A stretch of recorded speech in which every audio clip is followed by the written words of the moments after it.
because it's aerospace, it's buildings automation, so all of it, and of course part of it is IT, but a lot of it is very domain intensive, traditional industries also in a software space. Right. If I may budge in the conversation here, I've just gotten a cue from my team that we are live now on 4 streaming platforms. So I will keep updating you as to how many people we have live. As of now, on Zoom, we've got 45 people, and on Facebook, we've got 50 people. So 100 people are watching us. All the best. I'm going to actually start formally start off the session right now. So allow me to welcome each and everyone who has joined us through all the social media platforms and through Zoom. Thank you very much for joining us. Thank you very much for joining us. And today we have a very interesting and a very power-packed session. I think a very important session, a very important topic of discussion that should be spoken about at this point in time. My name is Tanya Tikku, and I am the editor-in-chief and co-founder of ObserveNow. And today I bring to you this HR Leadership Virtual Conference presented by AISECT University, powered by ObserveNow. The idea today is to talk about how hiring of young folks through apprenticeship modes can be done. Now that the new education policy is put in place, the entire gambit of education has changed. So now today the idea is to get these industry leaders all together on this channel and to understand what is the future of education, what is the future of jobs. During this conversation, I would request each and every attendee who is joining us to feel free to put in as many thoughts, as many questions, as many comments as you like. If you're joining us on Zoom, you can see a chat box here, and you please put in your questions, your thoughts, your comments. If you want to direct a question to a particular panelist, you can name that panelist and put in your question as well. If you're joining us on Facebook, LinkedIn, or Twitter, you can put in your comments or your questions in the comment section below. My team will be navigating, and I'll try to take up as many questions as possible. Now, please allow me to introduce this power-packed panel that I have put together today. We've got Mr. Aiskant Sarangi, who's the Senior Vice President, Leadership and Talent at Wipro. Hello, sir. Thank you for joining us. We've got Dr. Suresh Kumar, Senior VP HR at Aurobindo Pharma. Hello, sir. Thank you once again for joining us. We've got Ms. Urmi Chatterjee, Senior Director HR at Honeywell. Hi, ma'am. Thank you very much for joining us. We've got Mr. Kaushik Ray, VP HR at Dr. Reddy's Laboratories. Thank you very much for joining us, sir. We've got Mr. Abhishek Pandit, who is the Director at Advantage. Hi, sir. Thank you for joining us.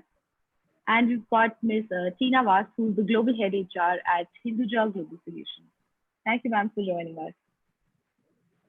Now that we've got all of you, I don't want to delve into a long introduction because I think it's pretty clear from the discussion what we are going to be talking about. And since I've got such an amazing panel today, I'm very greedy for getting up as many points of information as I can in this panel. So I'm directly going to jump on to my first question. And I want to ask all of you to give your opening statements on that.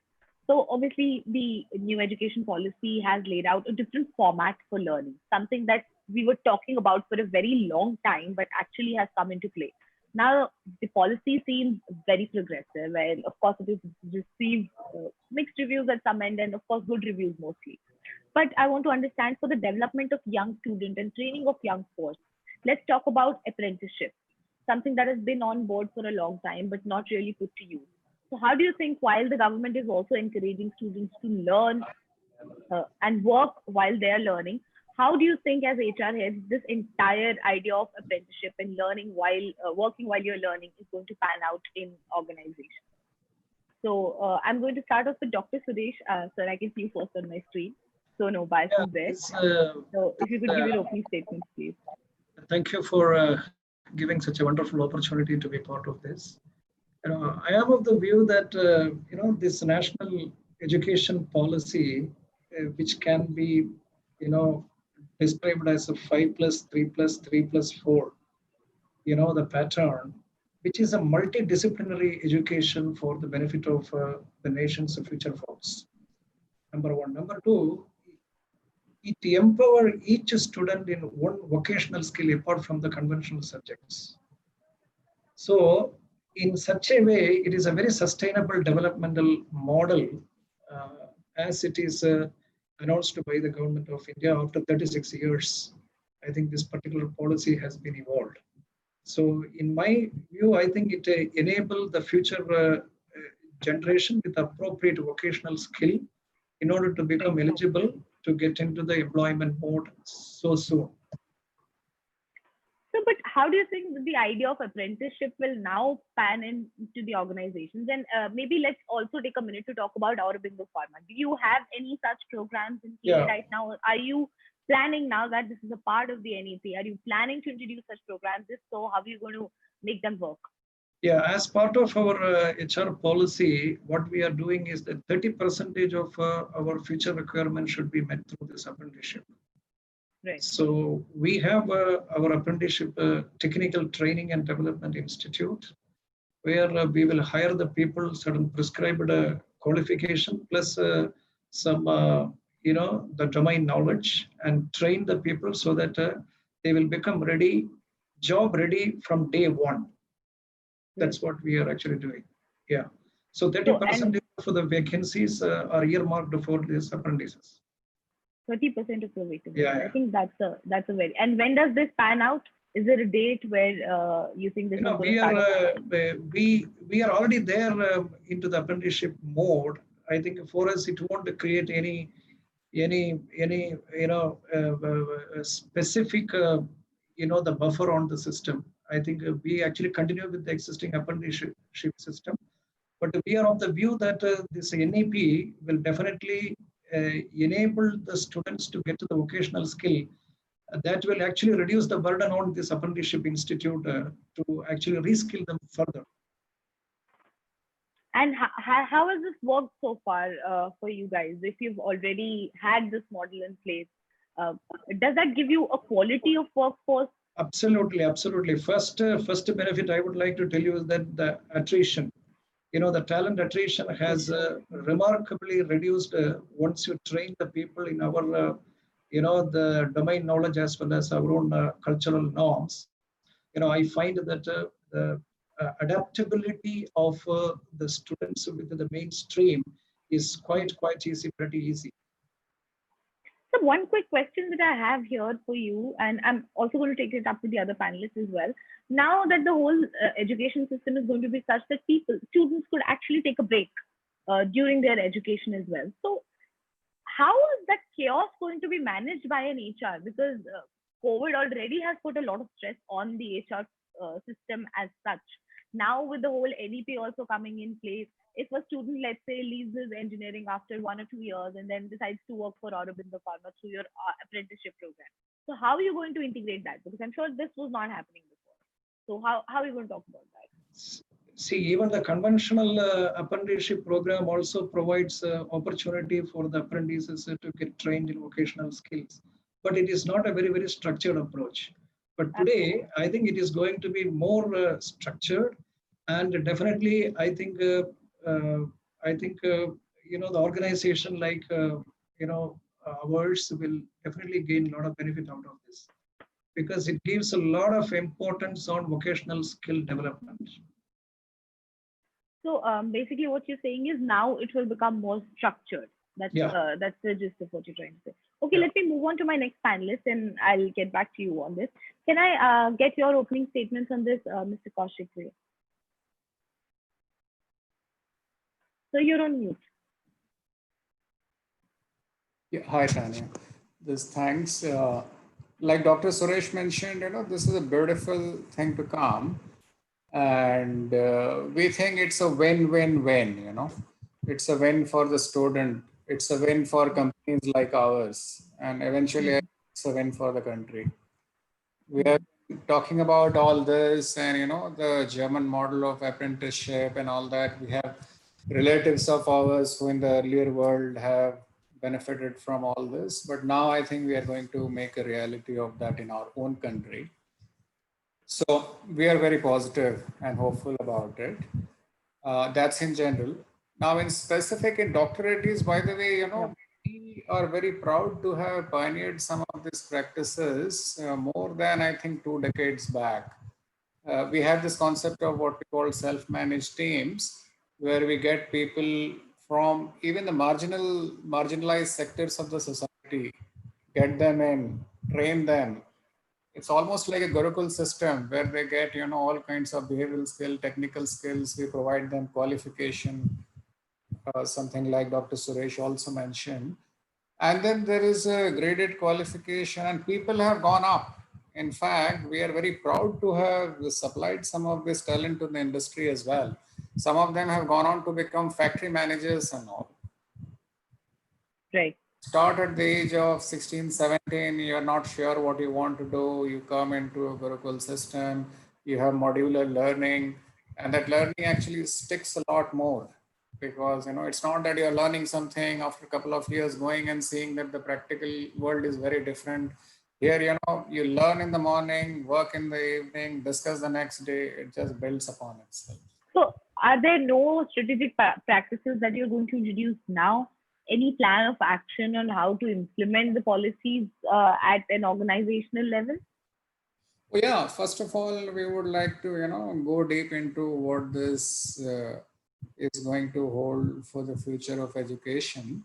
And of course, we'll interact more with the students and the institutions. That's one of the reasons I was very keen to actually have come into your program. I was hands-on involved in that some 4 or 5 years back for a period of 3 years.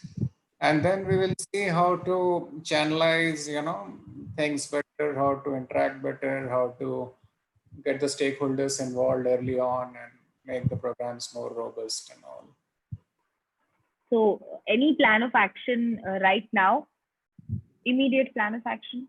I mean, immediate in our sense, like, I think partly what Dr. Suresh also mentioned, we have some of this ongoing, may not be in the format that has come in, but the philosophy is largely very similar. It's actually learn while you earn and learn while you work.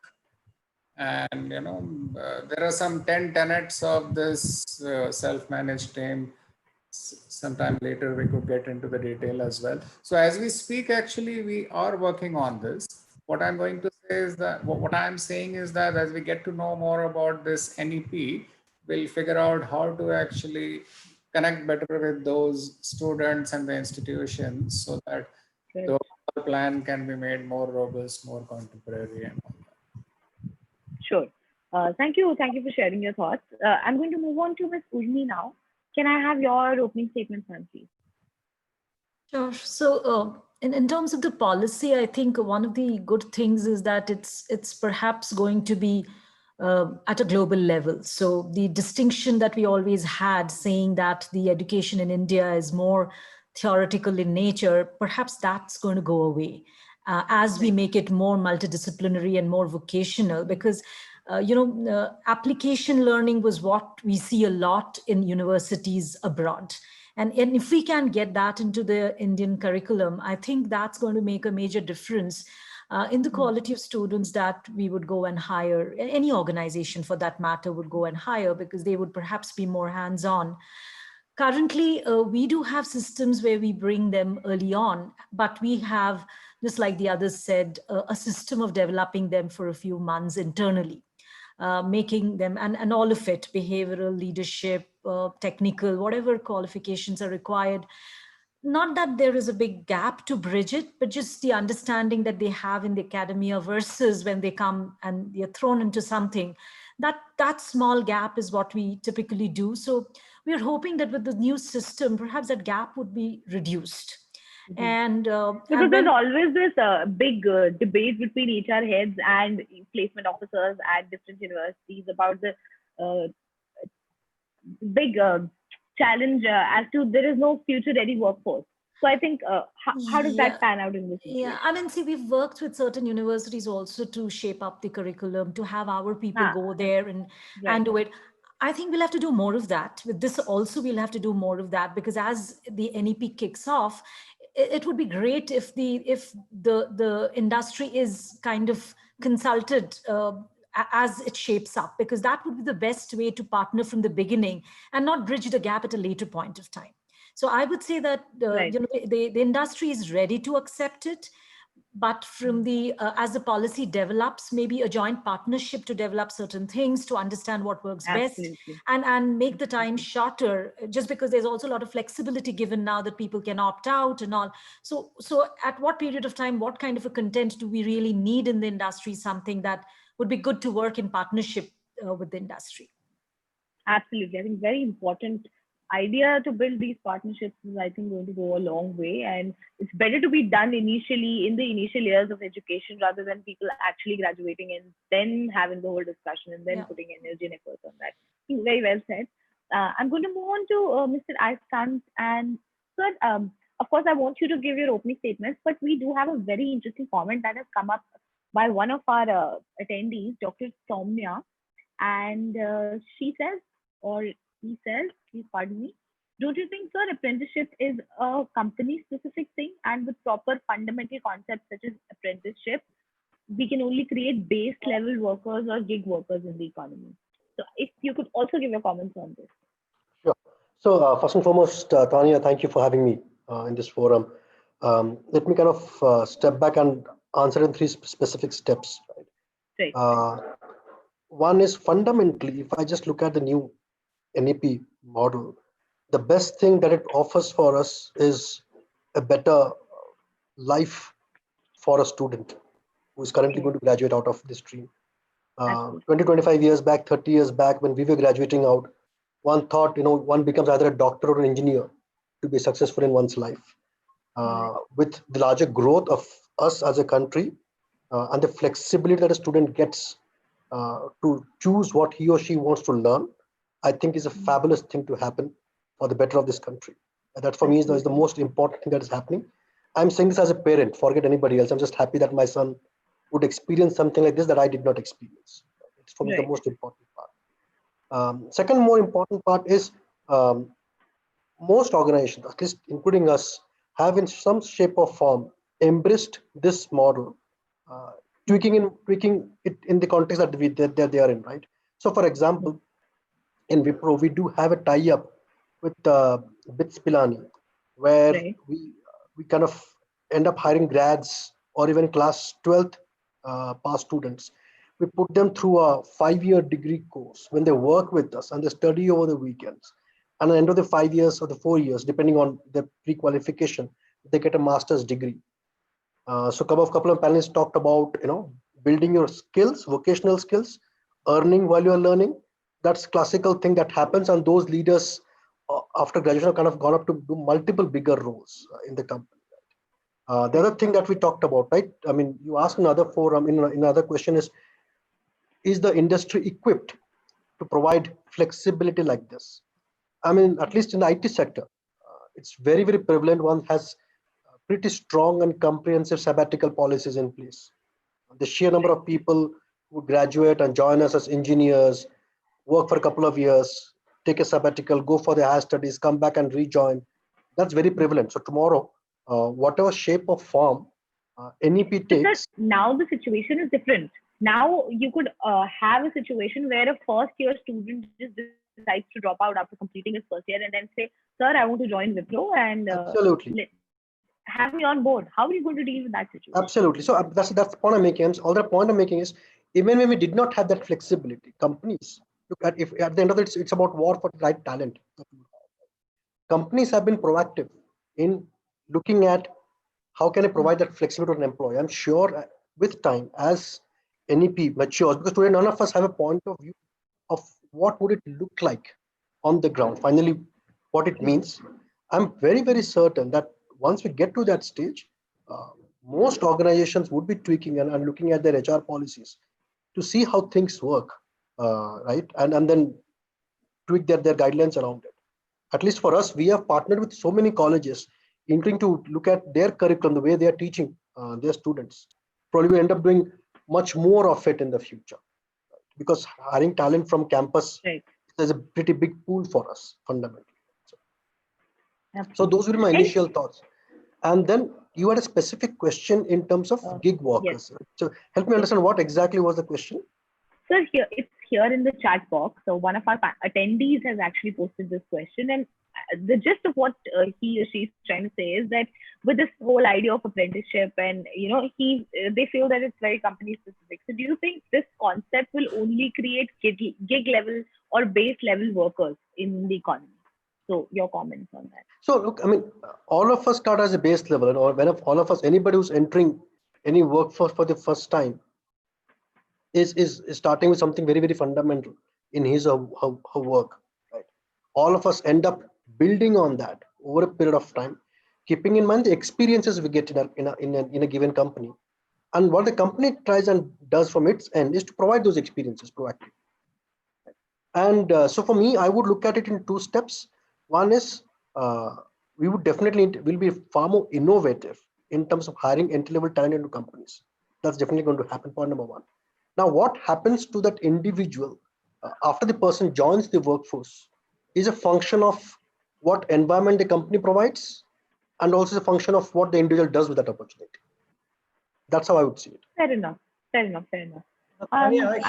Here it is very interesting question, because conceptually creates a base level of workers or the gig workers in the economy. I think basically the companies, as my previous panelists rightly observed, basically the company provides the base knowledge or the domain skill. Okay, then it is up to the individual to see the opportunity and then create his own growth story. Fair enough. Everybody would have that chance to create their own growth story. I will get back to you on that as well. I want to move on to Ms. Tina. Ma'am, is your internet connection stable, and can we move on to you at this point in time? Are we audible? Are you all right to speak? Ms. Tina, are you hearing what we're saying? Yeah, I had to shift my location. Am I audible, Tanya? Yes, you are now. Yes, you are. Yeah, we figured, I think there was something wrong with your internet, or unstable with your internet. But I think once again, the same question, your opening thoughts, and also if you could comment on the question that has been posted in our chat box here, a quick comment on that as well. So from an opening statement, I believe there are many students on this call, as well as people from institutes, leading institutes. So one of the, my first reactions to this policy was, I loved the fact that there was choice, and there was the whole multidisciplinary aspect, right? Which is so real in the kind of work we do today. Because many of us would agree that we only use some percentage of our education when we actually come to work. So if there are students who are lucky enough to know what they want to do, that doesn't happen always. But an education that offers you those choices startup is very, very helpful. So from my perspective, that's an advantage. I also think a lot of youth have been, concerned about employability based on the education we have today.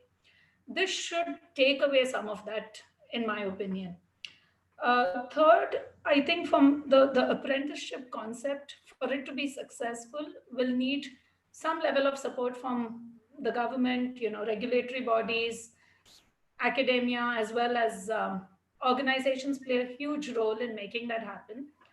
What I think will kind of set the playing field in a meaningful way is everyone will be opportunistic about this, right? So what will eventually work would be students will probably warm up to it or find advantage in it, where they see a return on, if I'm doing as well as I'm expected to, how is the return coming in sooner? So the program to be adaptable and agile, and not be a very, one size fits all, if I may. Right. I think those might be my initial thoughts, at least from where I see this going. Absolutely. Yes. What was the question for me? Once again, just your quick comment on the fact, do you think the whole idea of apprenticeship would create only base level or gig level workers? Or do you think it's going to add on to the overall structure of the organization and, actually give some leaders as well at some point in time later?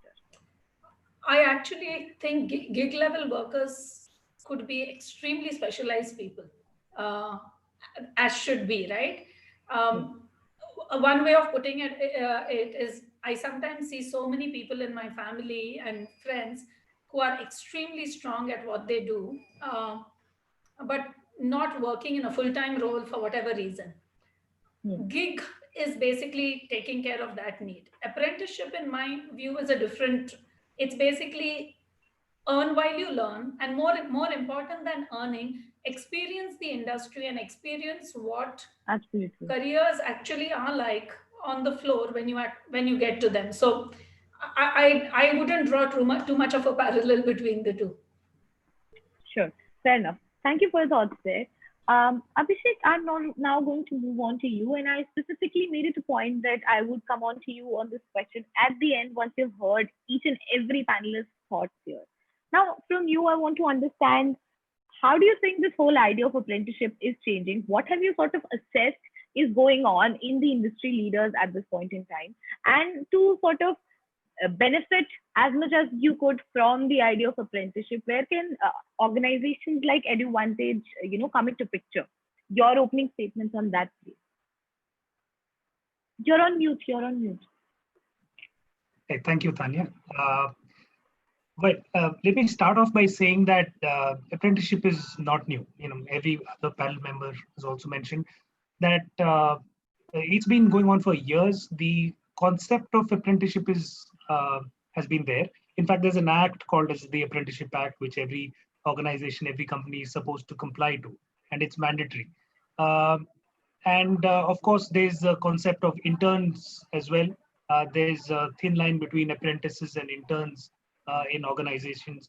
So as a concept, it's been there. I think most companies are already taking in apprentices or interns in some form or the other. But what's going to change now, or what has changed, is the fact that it's formalized in India right now. And students are going to get credits. That's going to change a lot of things. Previously, if somebody came and did an internship in any company, then he could just put it on his CV, but he couldn't really carry it anywhere else. To give you an example, if somebody wants to do photography, right, or for that matter, somebody wants to become a drone pilot, he had very few options to do his education if he wants to specialize in that. If you ask a family today, they would send his kid to a BSc or a BCom, or he would do something like that and do a photography course on the side, and then he would start his career on photography. But with this policy coming into picture, including institutions who would find it difficult to actually create a course on drone piloting, would actually work with an industry, and then a student will come on board. If students come on board, then there's revenue flowing in, and they would then have options of creating those courses. They will call the industry on board. I think it's going to, oil this machine very well, and this whole concept is going to work. The underlying statement there again being credits being given. He can work for 3 years there and get a degree at the end of it. India being India, students want a degree at the end of their educational program. That's not going to change in the near future. And this program is going to kind of help formalize all of this. And of course, for the industry, the government is spending a lot of money. And I'm working with about 150 companies today already, and they're giving part of the stipend as reimbursement to the company. So that's a huge benefit that the company is getting. And of course, there are a lot of laws that are enabling in terms of reduction in terms of statutory compliances. They're not labored, so they don't have to follow the labor laws till the time they are there in the company, and many such benefits. So the companies are also benefiting, the students are benefiting, and the educational ecosystem, education institutes are also benefiting. So I think this change is going to be very good for the economy as a whole, for everyone else. And we are far behind compared to most of the countries around the world, where they have 5 to 10% of their working class people as apprentices, where we are less than 0.1%, and we have a long way to go. Absolutely. Thank you very much for your thoughts, Abhishek there. I want to move on to another set of questions that I have for all your panelists here. And sir, Mr. Kaushik, I'm going to go on to you first. Now, I'm kind of on board, and I sort of understand where you are coming from in terms of accepting apprenticeship and redesigning the whole idea. But help me understand, now that you're saying that this is a part of the policy for a lot of you, and now you're only going to increase this. So tell me, what will be the metrics you would choose to choose students who you would encourage to come and join your workforce full time after completing, let's say, some part of the education? So does the hiring criteria in this situation also kind of change a little bit? Could you comment on that, please, sir? Yeah. So Tanya, very good point. I think you have been stressing upon this point that students could study up to here and all, and I'm actually very glad, because it's not that someone doesn't want to study. People have different aptitudes, people have different interests. I want to study now, I want to take a gap, I'll study later, and then different situations also in so many cases. yes, absolutely. In fact, I may not be in a position to study now. I study up to 12, then I actually work and all. So, this actually gives even more flexibility to the industry. Let me just tell this, that even we have experimented with this. In the decades of apprenticeship and self-managed teams that we have done, we have tried with different models. Like AISECT was mentioning, we had tie-ups with BITS Milani. We did with numerous very good institutes. At certain places, we did it graded as well. For example, you complete year 1, you do well, you get a certificate. Year 2, you get a diploma. You do year 3, you get a degree, and you could go even further. And very successful models of this have been adopted. So it's not going to create any problem in the industry. On the other hand, I think it would be welcomed, because plug and play from different sources can be done. This is a good move, and then we look forward to that. Our additional point, not exactly related to the question, is going by some of the questions that are coming here. Obviously, if I were a student, I would want to know, where will this lead to? Absolutely. Entry level thing. Some people may have a fear that, is it going to exploit me and all that. So the good answer to that is to see the success stories. If guys have come, they have done phenomenally well on the shop floor. Some people have done phenomenally well as a supervisors. Some have done as managerial. Some have gone into R&D. So the world is possible. See, in the traditional system, what happens, like I think AISECT was mentioning, we did engineering, then he worked for some years. Then we thought, okay, let's do MBA. The world is doing MBA. And then, after all that, we come to some specialization and do something. So here, like I think Mr. Abhishek gave the example of photography. If that's what interests me, I can do other stuff as well, but let me focus on what I want to do. Let me focus on the duration that I want to study, the duration I want to work. So overall, it's actually a win-win, a solid thing. I think we need to co-opt one additional stakeholder group, which is the parents, because in experience, they found that it took a lot of convincing for us with the parents. And when the parent group got convinced, it was a very solid win-win. These guys over 10 years became stalwarts, some in our company and some outside as well. Absolutely. So once again, no change in hiring criteria would happen, is it? I mean, hiring criteria would get tuned to what's coming. We would welcome the and the package would also change accordingly. I think that's something that is at the top of my head as well. So a 2 years engineering grad would obviously get little less than a 4-year engineering graduate. Is that how the metrics will work now? So, traditionally, again, in the current system also, if you take the continuum, people have been joining at ITI stage, some at diploma stage, some at engineering. So depending on at what stage you are coming, what qualification, what experience, that mix has been there.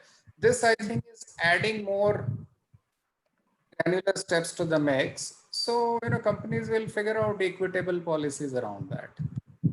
All right. That's a good opportunity.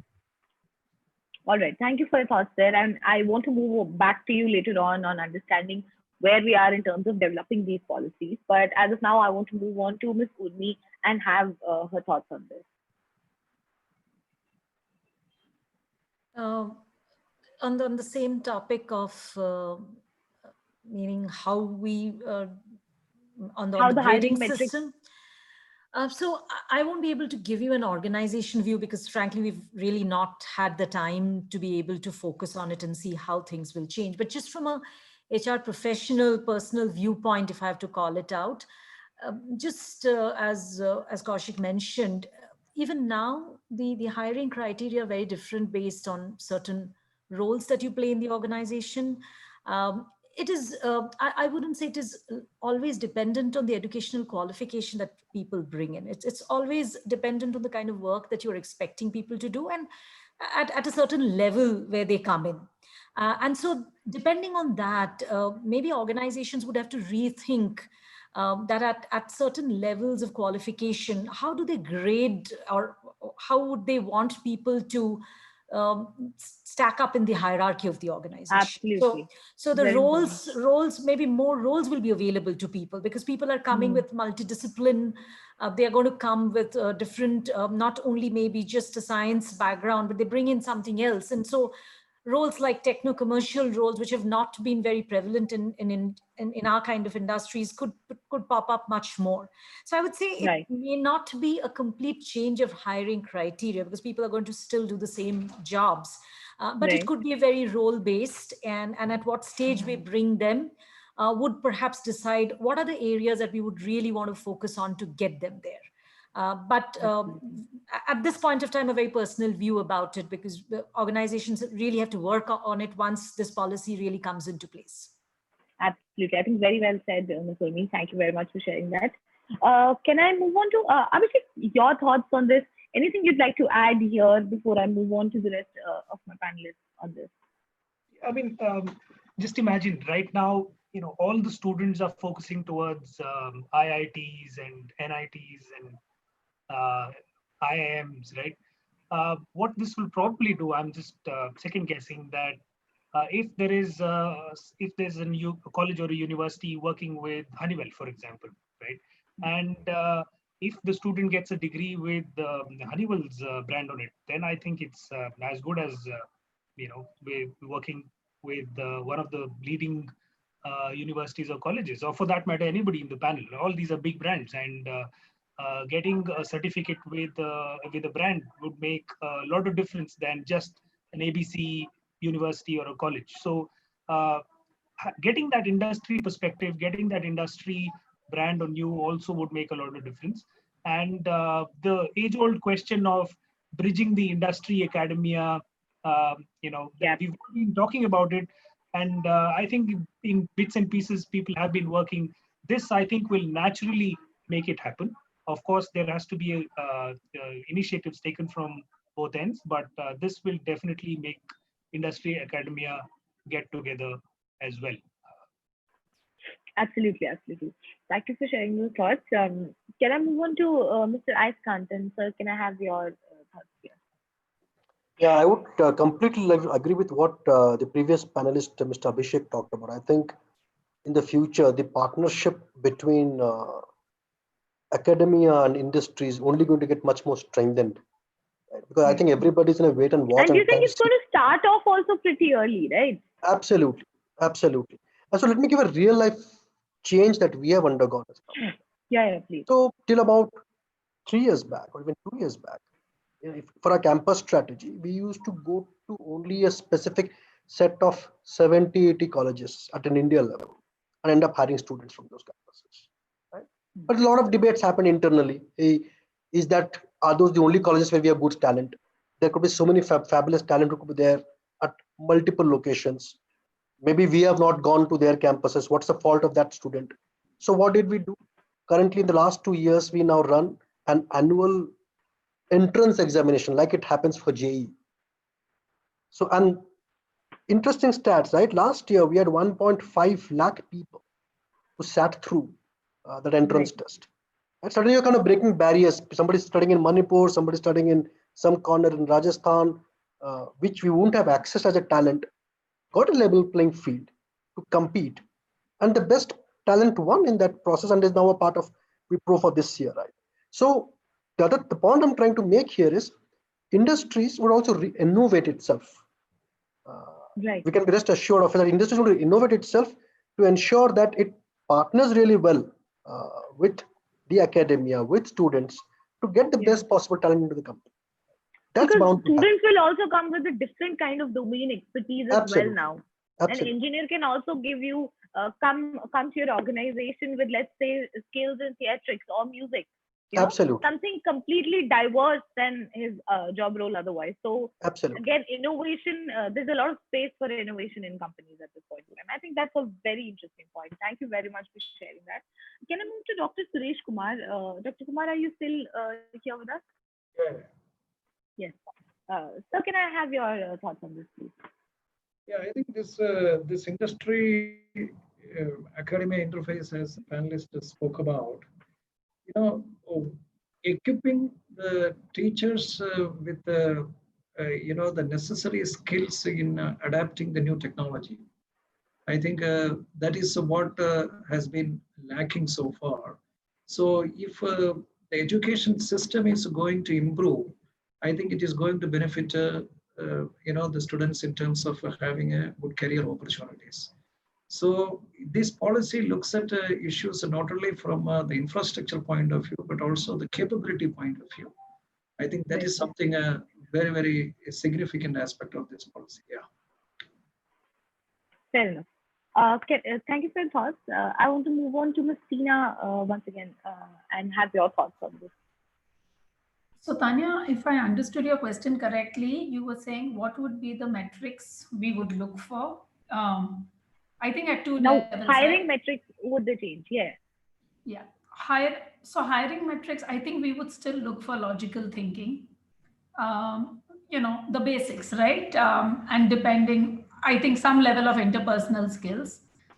So frankly, even with all the change that is happening, I'm not necessarily sure if educational institutions are preparing you for that. So focusing on that is important.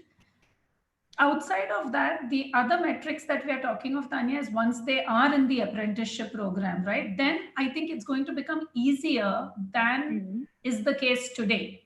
So like when we now hire for engineers and whatever, you don't really know what their aptitude is. You're basing it on a few tests. And then you're just hoping that they have that.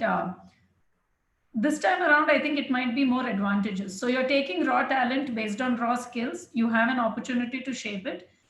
And then the selection within organizations becomes more easy. Now, when you're talking about when they finish an apprenticeship, does that mean that if I'm better than someone else, do I get a different compensation and stuff? I don't think we're there yet, but I definitely think better opportunities.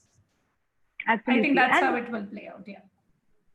And I think what Mr. Askant was also saying, I think there is a lot of scope for innovation here as well. So maybe if you could give us a quick perspective from Hinduja Global point of view as well, any policies that are there in play to sort of, create this raw talent and nurture this raw talent that you were talking about, any plans for participation in associations with colleges and universities at an earlier level. Maybe you could shed some light on that as well. So we have a few in the works, not as organized or at the scale as, let's say, a Wipro or a Honeywell. But we are, you're allowed to do this in pockets. So for the managers who are running the apprenticeship program, there is a framework, so to speak. Tanya, it has been successful. I mean, I have people within my own team who we have brought in as the stickiness is higher, certainly, because the students also start getting interested. If the project is meaningful, they feel more confident that what they will continue to do in their career, they can see what that entails, right? Versus it being an unknown in many placement opportunities. So at an organizational level, we don't yet have a institutionalized program or clear partnerships, but something that may evolve. Okay, fair enough. Thank you very much for sharing those thoughts as well. Of course, I want to move on to a very important question now for all of you. I want to understand, like, we've all discussed the NEP, we've all discussed the apprenticeship, the evolution of it, the ideas, the plans, the future plans, the innovation. I think almost pretty much covered every aspect of it. Now, one last question for all of you before we wrap up, and I want to be very frank as you can on this. very honestly, from an organization point of view, individually as well, and from a country point of view as well. The NEP has just suddenly come, and whatever changes that we're talking about, are we infrastructurally ready as an organization and as a country of 130 million people? Are we ready to handle this change? And Ms. Urmi, I'm going to come back to you first. I don't know, the screen keeps shuffling and now I can see you first on my screen. So we'll start. Absolutely, Tanya. Good question. So see, any change of this scale in a country of our size will take its time to really develop and mature, and by the time we really start getting results of it. The good thing is that we've been brave enough to be able to think in a different direction after maybe 3 decades. A very different way of thinking about education and bringing vocational and apprentice into the educational system is a big leap for a country which would take time. So that's the first. But initially also when I was talking, I made that point that a lot of factors will make it happen faster and successfully. And one of it is a very strong bond and partnership between multiple stakeholders involved in this, which could be the academia, could be the industry, could be experts who would, in their opinion, be able to give us, and also models in somewhere globally where this has happened well. So there are places globally where this model would have worked, and there could be a lot of learning that we can pick it up from those places. And so that is one. Two, infrastructurally, this current situation has actually helped us go a little forward in terms of being virtual, being able to, get maybe world-class education sitting at home, which perhaps was not evident or possible if you even think 6 months back. So infrastructurally, we are growing towards that, and we are perhaps getting to understand how it is that can be done. But there is a lot still to be done in how industries take it and develop it, and how academia partners with us from day one. I believe that's a key factor which will come in if we want to be really successful and in a short time. Absolutely. Very well said. Thank you very much for those thoughts. Can I move on to you, Mr. Rajkant, and have your thoughts on this? Yeah, I think I would completely agree with what my co-panelist Urmi talked about. The best thing about COVID that's happened for us as individuals and even as a company is it has made us significantly more resilient and has made us comfortable to embrace chaos, right, fundamentally, right? And I think, therefore, I think the speed at which we are going to embrace a change like this would be of a higher order than what we have historically experienced or done. Right. And then therefore comes in the whole aspect of who would have thought we would have online classes happening for class students in 9th, 10th, 11th, 12th, or in grads for that matter, right? It's all happening as we speak. And even very young kids, I mean, class Exactly. Under kindergarten, UKG, LKG kids as well. Exactly. So that gives a lot of confidence, right? That things can move pretty fast. That's point number one. Point number two, which is of significant importance, is all of us have to come together and work towards this journey of NEP. Because at this point in time, it's just a policy. How would all the moving pieces really come together? How many students, for example, are really going to drop in the middle of a semester and get and join and photograph a session? That also requires courage. That also requires comfort, where multiple stakeholders have to play a part. Some of those things are going to evolve. And as long as we are conscious of it and working towards it, we should be landing at the right place. But it's a journey. It's a journey in the right track, I would say. Absolutely. Thank you very much for that thought. Can I move on to Dr. Suresh, and sir, can I have your thoughts, please? Sure. I think though there are some challenges, but these challenges are not insurmountable. But let me talk about these challenges.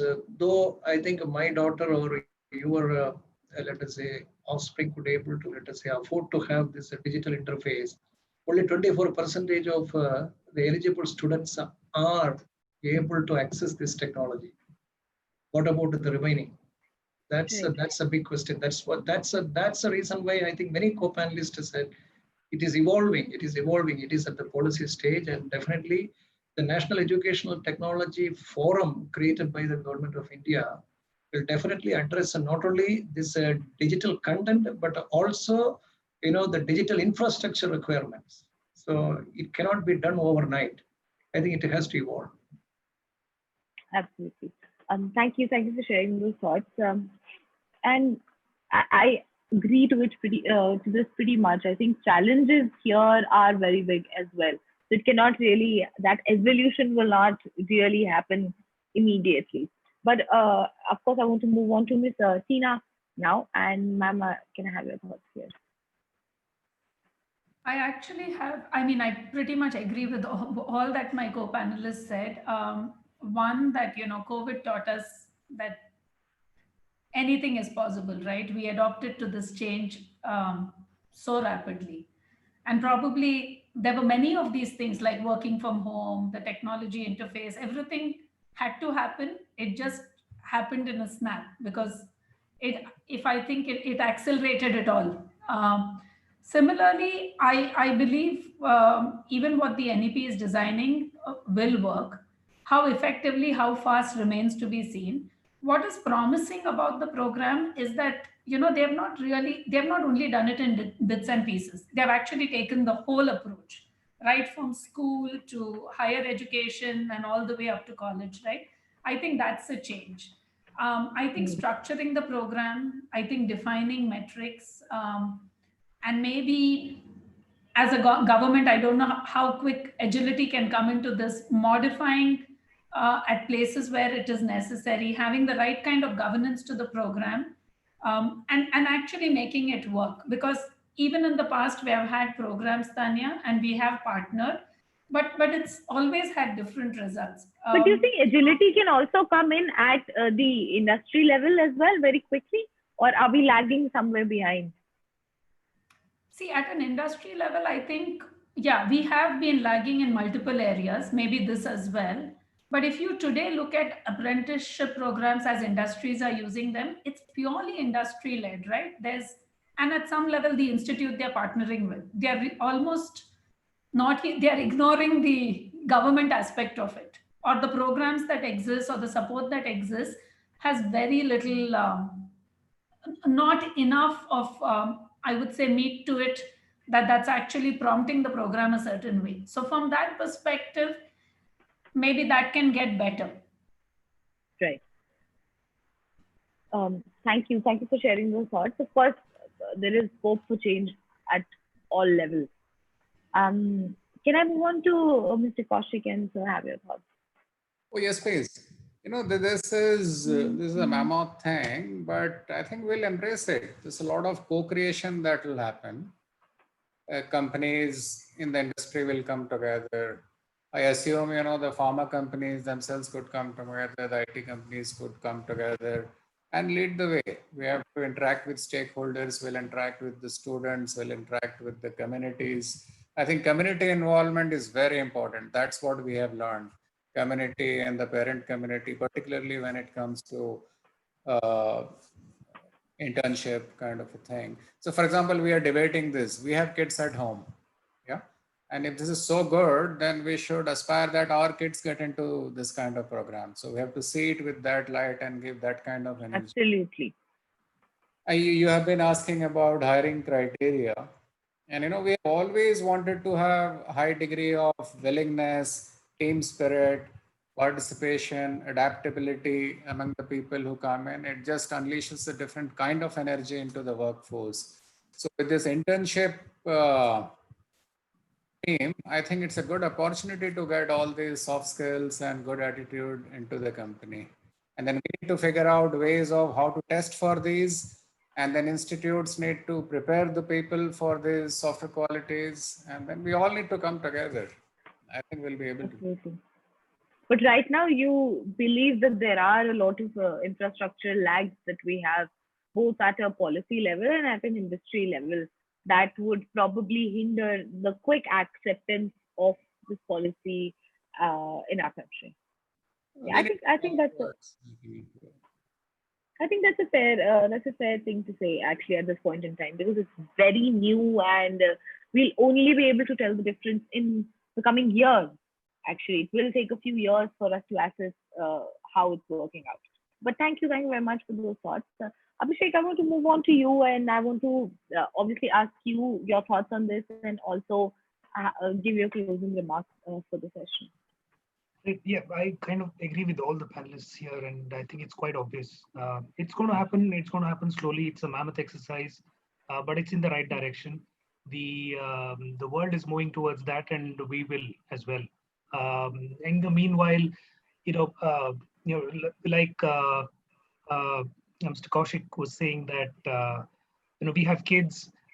Today, we probably would want them to do something, but if the kid wants to do something on his own, we have this option of him taking up something that he wants to do along with something else that is good for his future as well. So that option is going to be there.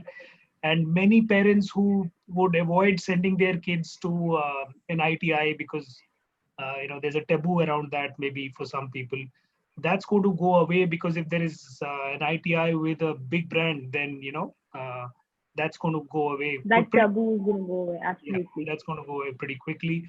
And of course, both from an industry perspective as well, somebody posed a question: why would industry be interested in spending time and money on apprentices? Although many panel members have already said that they are helpful. The longevity is higher if he comes in as an apprentice. But government is also, of course, doing a lot of things that, apart from sponsoring the stipend of the apprentice, right? Part of the stipend is being paid by the government, which is a great sign for many companies.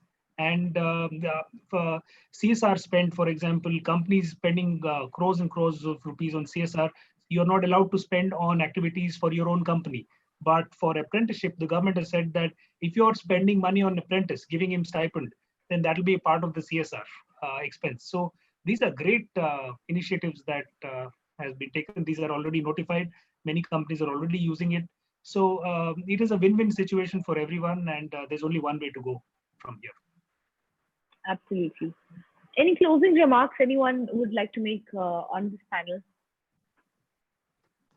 Yeah, certainly myself, I think probably it will preserve the human capital of the country. I think that the flight of human capital to overseas countries, migration to other countries can be controlled. I think it provides such a great infrastructure and ecosystem. I think the flight of human capital can be arrested. I mean, this is I'm so optimistic about it. Yeah. Absolutely. And I think that's a very important thing as well. I think with the whole structure coming into place and remote learning, remote working, I think that human capital could be reserved for our country. We've got the brightest minds in the country, and I think it's best that if most of them are at least used in the betterment of our own country. Right. Thank you very much. Thank you very much for your thoughts there. And I would like to take a moment to thank all of you on behalf of AISECT University and on behalf of ObserveNow to come here and share your thoughts and give us so many insights. And I'm sure students who are listening in to us would have greatly benefited from this session. You sort of gave us an understanding of how it's going to pan out, what the challenges and what you're looking forward to, and how there's space for innovation, which is, I think, the best news and I think the best takeaway from this session. There will be innovation, and we will come out and craft new policies that will definitely benefit the industry and the academia and the students as well, and obviously help us in shaping a better country in the future. So once again, I thank all of you. The recording of this session would be available on our Facebook page in case all of you or any one of you want to go there and review what our panelists have said. Or if any one of you wants to share that, it's on ObserveNow's Facebook page. It will be right there, saved.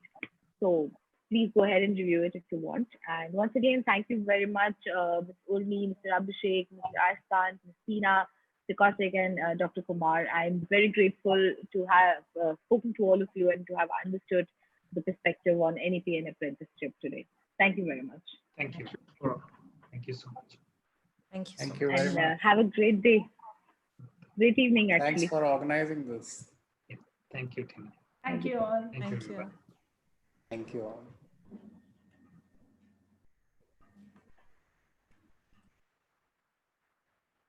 Thank you to all the attendees as well. I think you've been a very patient audience.